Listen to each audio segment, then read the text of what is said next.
Hello everyone, আসসালামু আলাইকুম। আশা করি সবাই ভালো আছেন। তো আলহামদুলিল্লাহ আমরাও সবাই ভালো আছি। চলে এলাম নতুন আরেকটি ব্লগ নিয়ে। তো এখানে দেখতেই পারতেছেন, এখানে হচ্ছে গ্রিলের জন্য প্রিপারেশন নিতেছিলাম। তো আজকে হচ্ছে ছোট্ট করে একটা গ্রিল করবো আর কি, গ্রিল পার্টি করব।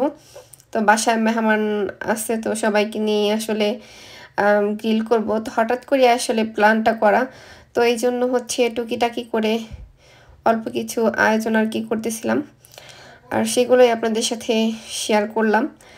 আর যেহেতু মেহমান আছে, তো সবাইকে নিয়ে একসাথে গ্রিল করলে খেতে ভালোই লাগবে, তো এই জন্যই আসলে আর আপনাদের সাথে একটু শেয়ার করলাম। আর যারা এই পর্যন্ত ভিডিওটা দেখেছেন এখনও লাইক দেননি, প্লিজ একটা লাইক দিয়ে দিবেন। আর যারা নতুন আমার চ্যানেলে এখনও সাবস্ক্রাইব করেনি, সাবস্ক্রাইব করে পাশেই থেকে যাবেন।